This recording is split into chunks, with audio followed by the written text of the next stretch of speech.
नमस्कार। हिंदुस्तान की चुनावी यात्रा पहुंच चुकी है लखनऊ के पड़ोसी जिले उन्नाव में। चुनावी माहौल कुछ ऐसा है कि लड़ाई भाजपा और सपा के बीच दिख रही है।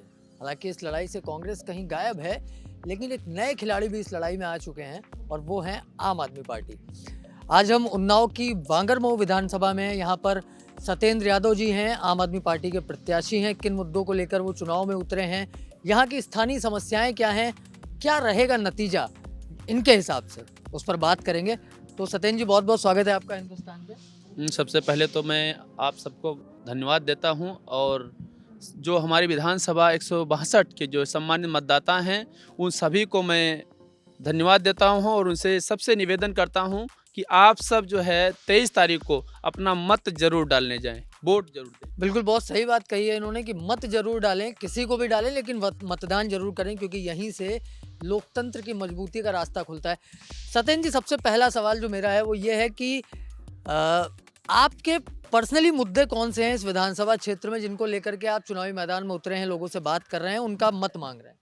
देखिए, सबसे पहला मुद्दा यहाँ पर जो है वो किसानों को लेकर के है। दूसरा शिक्षा और स्वास्थ्य और रोजगार का मुद्दा है। रोजगार का मुद्दा यहाँ का नहीं है, पूरे प्रदेश और देश का मुद्दा है। रोजगार के मामले में सरकार ने जितने भी वादे किए थे वो सारे के सारे वादे उसके धराशायी हैं। कहीं पर रोजगार उसने नहीं दिया है। लगभग 2 करोड़ नौकरियां छीनने का काम किया है। चाहे 1,72,000 शिक्षा मित्रों का मामला हो, चाहे रोजगार प्रेरक का मामला हो, चाहे अनुदेशक का मामला हो, चाहे 72,000 शिक्षक का भर्ती का मामला हो, चाहे लेखपाल भर्ती का मामला हो, ऐसे बहुत सारे मुद्दे हैं जिनको लेकर के हम चुनाव मैदान में उतरे हुए हैं। अच्छा, आपने शिक्षा की बात की। शिक्षा को लेकर मुझे ध्यान आया कि आपके बड़े नेता हैं, संजय सिंह प्रभारी हैं। उन्होंने एक वक्त में कहा था कि भारतीय जनता पार्टी की जो सरकार है वहाँ पर शिक्षा व्यवस्था एकदम खस्ता हाल है, प्राइमरी स्कूल खस्ता हाल है। लेकिन जिस जिले में हम अभी बैठे हैं, यहीं पर एक जगह है सोहरामऊ, वहाँ की प्रिंसिपल ने जिस तरीके से वो स्कूल बना रखा है, जैसी व्यवस्था है वहाँ पे, लोग बताते हैं कि एडमिशन की लाइन लगती है। उनसे जब हमारी बात हुई कि भैया सरकार क्या कर रही है, सरकार सहयोग कर रही है क्या एजुकेशन को लेकर के, तो उन्होंने कहा बहुत सहयोग कर रही है। आपके नेता कहते हैं सरकार कुछ कर ही नहीं रही है, क्या कहेंगे आप? सर आपने जैसे पूछा कि उनका एक व्यक्तिगत मामला हो सकता है, लेकिन मैं आपकी जानकारी के लिए बता देना चाहता हूँ। सरकार कहते हैं 1,72,000 जो शिक्षा मित्र परिवार जिनका समायोजन कल्याण सिंह जी ने 1999 में किया था, जो गाँवों की क्रीम थी उनको चयनित किया था, और आज आप कह रहे हैं कि अयोग्य हैं। जब अयोग्य से आप पढ़वा रहे हैं तो बच्चे कहाँ से योग्य हो जाएंगे? ये मैं नहीं कहता, ये मुख्यमंत्री जी कहते हैं कि जो 1,72,000 शिक्षा मित्र हैं वो अयोग्य हैं। आप अयोग्य से पढ़वाएंगे तो बच्चे कैसे योग्य होंगे? या आपका पैमाना पैसे से है, 40,000 देते हो तो अयोग्य हैं और 10,000 देते हो तो योग्य हैं। यदि वो अयोग्य हैं तो उनको बाहर करना चाहिए, योग्य शिक्षकों की भर्ती करना चाहिए।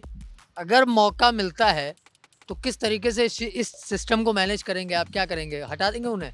देखिए, हम शिक्षा मित्रों को हटाने का तो प्रश्न नहीं उठता है। ये सरकार का मामला था, चूंकि उन्होंने अपने जीवन के 20 वर्ष, अमूल्य 20 वर्ष बेसिक शिक्षा को दिए हैं। अब उनका आखिरी समय है। ऐसे में सरकार को उनकी व्यवस्था करनी चाहिए और नए शिक्षकों की भर्ती करनी चाहिए, और उनकी भी एक जिनसे उनका गुजारा हो सके, उनका जो अंतिम समय है वो अच्छे से कर सके, तो उनके अच्छे मानदेय की व्यवस्था करनी चाहिए। अच्छा, लगातार जो है फ्री की बातें हो रही हैं उत्तर प्रदेश के अंदर। आपकी पार्टी ने भी फ्री का वादा कर डाला, और सबसे पहले तो मुझे ध्यान आता है कि बिजली फ्री की जो बात हुई थी वो आम आदमी पार्टी ने ही की थी। क्या लगता है आपको कि ये जो फ्री की बातें, हम कुछ लोगों से आप बात करते, उनका कहना था कि जो फ्री के वादे कर रही हैं पार्टियां, चाहे वो कोई भी पार्टी हो, तो वो कहीं ना कहीं जो आम लोग हैं, जो गरीब लोग हैं, जो काम कर सकते हैं, लेकिन फ्री के चक्कर में उनको लाचार बनाया जा रहा है, ये इस तरीके के वादे करके। ये तो भारतीय जनता पार्टी की मानसिकता है या दूसरी पार्टियों। आम आदमी पार्टी कहीं फ्री का नाम नहीं करती है।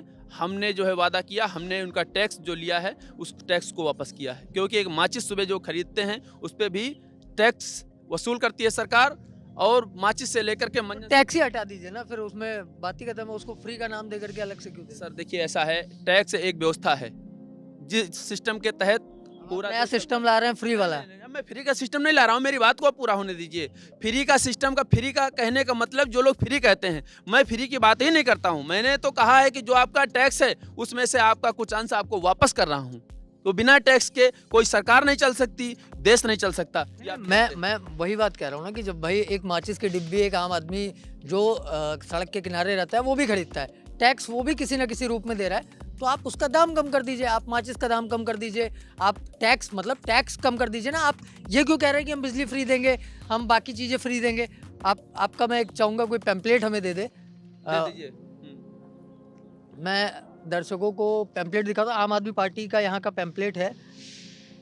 बहुत सारी गारंटी दी गई हैं, 24 घंटे 300 यूनिट बिजली, पुराने सारे घरेलू बिल माफ, किसानों को मुफ्त बिजली, 5,000 रुपये बेरोजगारी भत्ता, महिलाओं को 1,000 रुपये प्रतिमाह, सभी गांवों से निशुल्क कोचिंग सेंटर। ये तो एक अच्छा प्रयास होगा क्योंकि शिक्षा तो फ्री कम से कम होनी चाहिए, शिक्षा स्वास्थ्य ऐसी बुनियादी चीज़ें तो फ्री होनी चाहिए, लेकिन बाकी जो चीज़ें हैं ये किस तरीके से चलेगा? नहीं तो आप मैं आपसे पूछता हूँ, क्या महिलाओं को सम्मान नहीं देना चाहिए? हजारों करोड़ रुपया मंत्री डकार जाते हैं, आप लोगों से सवाल नहीं करते हैं। हमारी सरकार किसी बहन बेटी को 1,000 रुपया सम्मान राशि इसलिए देना चाहती है ताकि वो भाई को कलाई पे राखी बांध सके, या कोई वृद्ध माँ है उसकी जब बेटी आए वो अपनी बेटी के हाथ में कुछ पैसे रख सके। अगर ये हम करते हैं तो ये आप उन लोगों से क्यों नहीं पूछते जो लोग करोड़ों रुपए डकार रहे हैं, जिनको हम उनसे भी पूछते हैं, लेकिन ये जो महिलाएं सुन रही हैं आपको, वो इस बात का जवाब देंगी, आपको बताएंगी कि वो कितना इन बातों से प्रभावित होती हैं। लेकिन इन सब के बीच में एक सबसे अहम सवाल ये है कि 5 साल योगी सरकार का शासन रहा। इन 5 सालों में अलग अलग तरीके की बातें योगी सरकार ने कही। उनके मंत्री लगातार कहते रहे कि गुंडागर्दी कम हुई है, उनके जो स्थानीय नेता हैं वो भी कहते रहे कि बहुत कुछ बदलाव हुआ है। आपको क्या लगता है कितना बदलाव आया है? बदलाव इतना आया है कि अभी हाथरस में रात में बेटी को जलाया जाता है, ये बदलाव है। क्योंकि हमारे हिंदू प्रथा में कहीं भी दाह संस्कार रात में नहीं किया जाता है, तो बदलाव मुझे दिखा।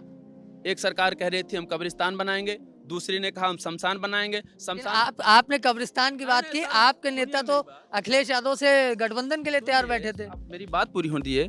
दूसरी सरकार ने शमशान बनाया ही नहीं है, बाकायदे शमशान भेजने का भी काम बखूबी किया है और लोगों को शमशान भेजा है, देश को पूरी अर्थव्यवस्था को ध्वस्त करके रख दिया है। यही तो बदलाव है, बदलाव दिखाई दे रहा है। अच्छा, कुछ लोग ये कह रहे हैं कि ये जो आम आदमी पार्टी ने उत्तर प्रदेश में प्रत्याशी उतारे हैं, ये सिर्फ वोट काटने के लिए उतारे हैं। आप अपनी विधानसभा में जो लोग आपको रिव्यू दे रहे हैं उसके आधार पर क्या लगता है कि कहां पर आप खुद को खड़ा हुआ देखते हैं?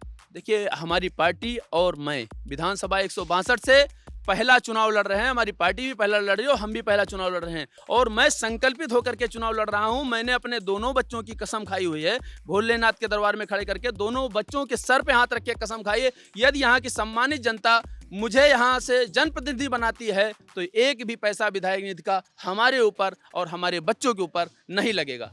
बिल्कुल, विधायक निधि वैसे भी जनता के लिए होती है और जनता का ख्याल रखना चाहिए जनप्रतिनिधियों को, और वो पैसा अपने निजी उपयोग में नहीं लाना चाहिए। फिलहाल ये हमारे साथ थे आम आदमी पार्टी के प्रत्याशी।